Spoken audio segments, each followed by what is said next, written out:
Hello and welcome to the Santa Anita Church. I'm your friendly minister, Reverend Terry Keenan, and I'm inviting you here to enjoy us and enjoy our church family. Although you can't see them, their spirits are around you everywhere. We have such a wonderful group of young people and senior citizens and a lot of people in the middle here. You'd enjoy yourself. So once this little flap in our lives is over, and remember, that's just what it is, we can get back together and celebrate and have fun on our green and on our patio and our fellowship hall and all of the wonderful places that you love and that I love here at the church. So plan on coming here soon.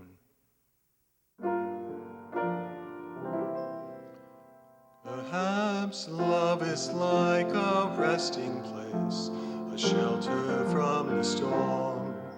It exists to give you comfort. It is there to keep you warm.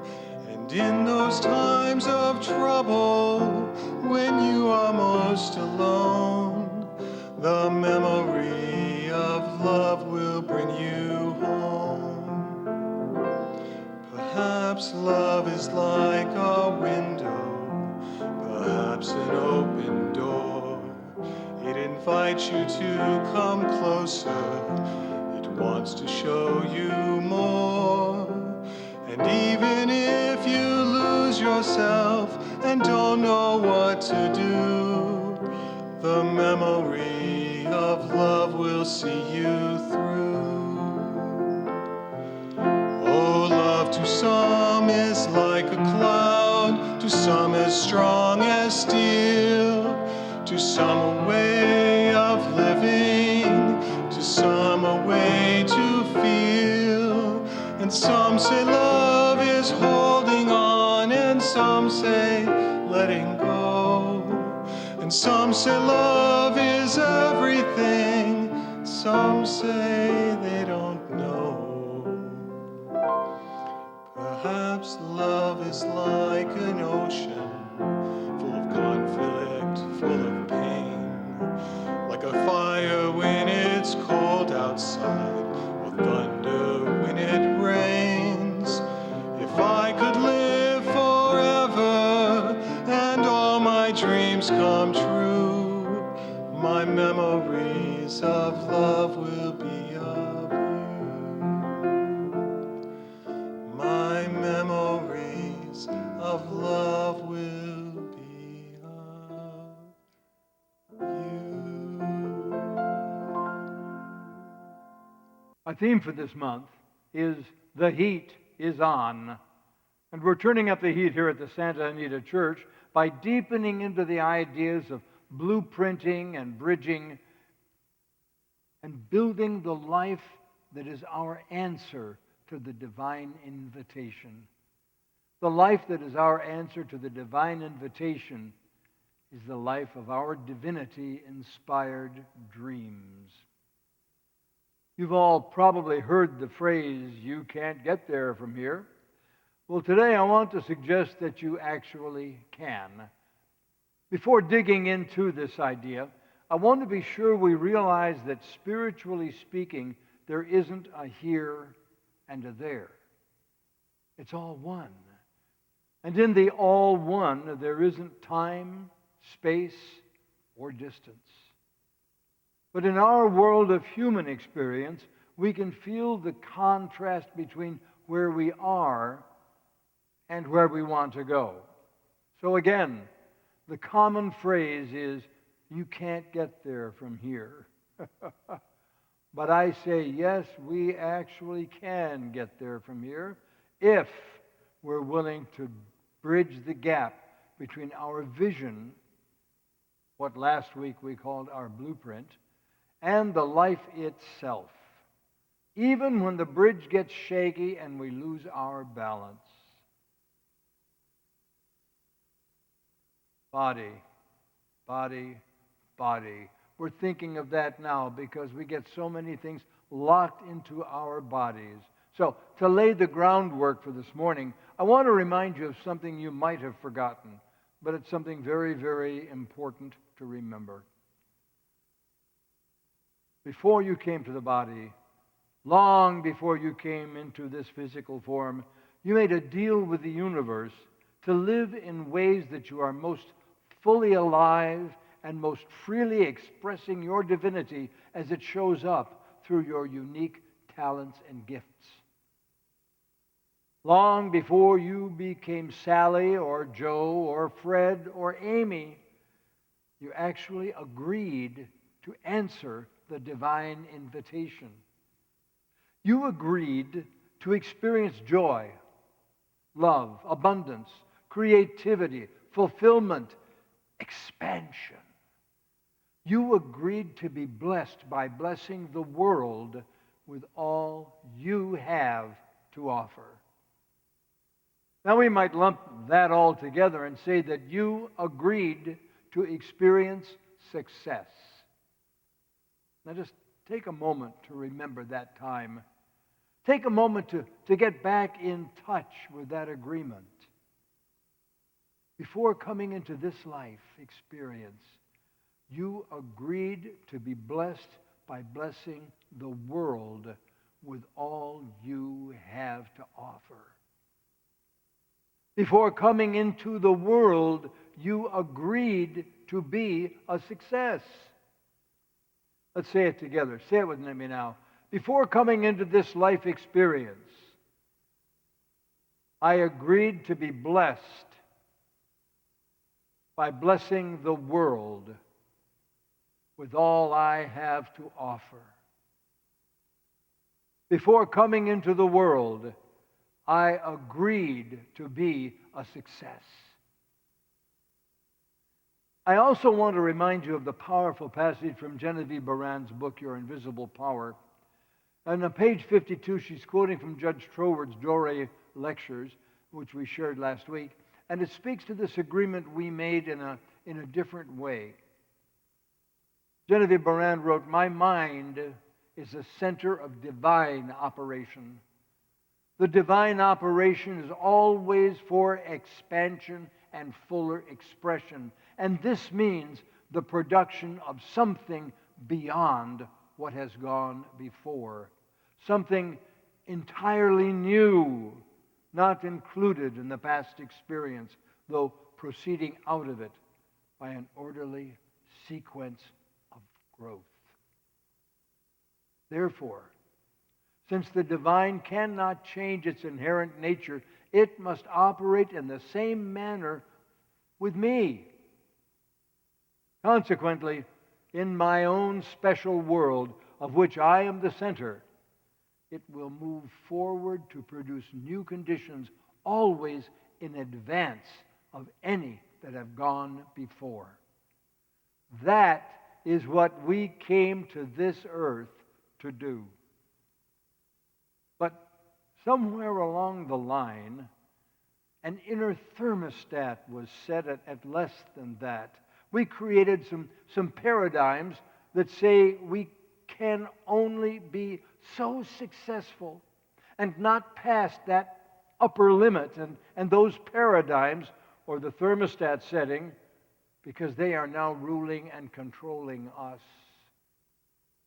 Last month, we briefly explored our paradigms, and today we're going to take a deeper dive because it is our thermostat, our paradigms, that will cause the bridge to get shaky. Very, very shaky as we move from blueprinting our answer to the divine invitation to actually building that life and moving into the agreement we made before we arrived on planet Earth. Do you remember the story I told last month about some friends who were scuba diving in the cenote in Mexico, which had a thermocline, where a layer of cold water and a layer of warm water mingle? The point at which the two layers merge is very, very interesting. And as you dive deeper and move from the layer of cold water to the layer of warmer water and get into the space where they mix, the thermocline, you can't see properly. Everything is jumpy and fuzzy. If they hadn't been told about the phenomena, our diver friends each would have thought something was going drastically wrong with their eyes. And it would have been very, very scary. But because they knew about it, they could keep moving downward and forward, knowing that this was a temporary condition and they would get through it. So consider me your dive master, preparing you to know that as you bridge going from here to there, which you absolutely can do, things may get fuzzy, jumpy, and bumpy, even disorienting, because you will rub up against your thermostat setting or your paradigms or what author Gay Hendrickson in his great book, The Big Leap, calls our upper limits. When we exceed our upper limits, our settings, we tend to sabotage ourselves, usually unconsciously, so that we can return to the old, familiar setting where we feel comfortable and secure. And that is uncomfortable, fuzzy, jumpy, bumpy, disorienting. But here's an interesting piece of information. Successful people are willing to be uncomfortable, not for the sake of being uncomfortable, but for the sake of growth. Hendricks suggests that pretty much every one of us has at least one, sometimes two or three of four hidden barriers. Now you can find them and a great description of them in The Big Leap, and we will briefly review them for you here. All four barriers have something in common. Although they seem true and very real to us, they are based on beliefs about ourselves that are neither true nor real. The fact that we unconsciously accept that they are true or real is what makes the bridge from here to there bumpy. As I share with you what the barriers are, I ask you to lovingly assess where you might be with them. Begin by considering the possibility that you have at least one hidden barrier. Even if you are already pretty darn successful, remember our definition earlier, you may well have a hidden barrier holding you back from an even higher level of expression. The first step in dismantling them is to shine the light of awareness on them. So we're going to look at a few. Barrier number one, feeling fundamentally flawed. Here's the false belief. I cannot expand into my full potential. I can't answer the divine invitation fully and completely because there's something fundamentally wrong with me, or because I am not good enough. Remember last week, I said that the third point under blueprinting, the deservability part, was actually part of both the bridging and the building. Well, here it is again, raising its head. Barrier number two, disloyalty and abandonment. The false belief is, I cannot expand to my full success because it would cause me to be disloyal to my roots and leave behind people from my past. Hendricks in The Big Leap suggests asking yourself these two questions to help determine if this is an upper limit for you.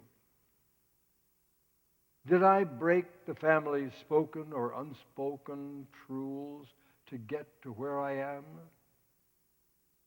Did I break the family's spoken or unspoken rules to get where I am? Even though I am successful, did I fail to meet the expectations my parents had of me? Barrier number three, the crime of outshining. The false belief, I must not expand to my full success, because if I did, I would outshine fill in the blank and make him or her look or feel bad. Ask yourself, if I am successful in living the life of my dreams and all that that would mean, will I surpass the success of my father, my mother, my sister, my brother? And if you say yes to this question, touch in to see how you feel about it. That will give you a clue to whether this is an upper limit for you or not. And finally, barrier 4, believing that more success brings a bigger burden.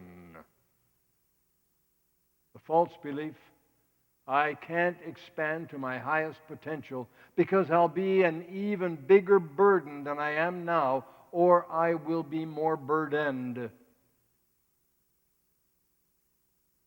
Here they are again. I cannot live the life I have blueprinted because there is something fundamentally wrong with me. Not good enough. It would cause me to leave behind people from my past. I would outshine someone or something else would happen and I'll be an even bigger burden than I am now, or I will feel more burdened. Okay? Yeah. Our upper limits become clearer. They move into our consciousness awareness. What do? We move forward anyway. It's said we should all learn from the mistakes of others because we can't possibly make them all ourselves. I prefer we should learn from the experience of others so we don't have to have them. I bet if you think about it for a minute or two, you will now connect the dots between a setback you had with an upper limit belief. The question is, what are we going to do about it now? Retreat or continue to move forward? Eric Butterworth in Spiritual Economics wrote on page 119, we have erroneously thought of success as getting there, while actually success is learning the right to be there. And earning means learning. Setbacks, even failures, are an important part of that learning. When we learn from them and keep going, we get across the bridge. When we don't, we run back to the safe, familiar ground of the life that we know. But our dreams don't live on the safe, familiar ground. They live across the bridge. So here's what I learned. We must see and acknowledge the upper limit without judgment. And we must be willing to repattern those paradigms, dismantle those upper limits through intentional, conscious, internal, and external work. Now, we're going to get some tools to do that very thing with next week. And we must stick to the blueprint no matter what. And that, my friends, is how we get from here to there. That is how we get across the bridge. And though it may seem impossible at times, even though at times it might be difficult, we can do it. I promise. If I can do it, so can you. And never forget that. Let's pray. We know that we have everything we need, and we know we have already made an agreement to be here, to do our very best, and to become all we are here to become. We are not destined to stay here at one level all of our lives. We are inspired and uplifted, and we go with that inspiration, that uplifting, and say to ourselves and the world, yes, I can. Yes, I will. Here I go. And when we run into that cenote, that area of blurred consciousness, of unable to see, we keep our eye on where we're going, not where we've been. We already learned those lessons. Now we can move forward to where we want to be. And as we move forward, as we get past those moments, our vision clears up. The water becomes clear. Our sights are set, and we become all we want to be and all God would have us be. We take everyone along with us as we take them to that light, that love, that beauty that is truth, that is growing with the infinite presence. And we celebrate that now and say, thank you. Thank you for now and all time. Thank you for the past mistakes. And thank you for where I am and where I am going. And so it is. Amen. Thank you. And thank you for being here today. I'm glad you made it with us. Now, we're going to do something we do every Sunday, and you know when you've been in church, you do. This is the part that's always fun. Well, some people don't think it's fun, but it is. This is where we give back. Where we reach into our pockets and give of what we have to help the church grow and become, to help me get up here Sunday after Sunday to talk to you, and to go past the problems we have, like the one we are all in the world experiencing right now. Say with me, God, you are the source of all my good. With love and gratitude, I give my gift back to you. God, you are the source of all my good. With love and gratitude, I give my gift back to you.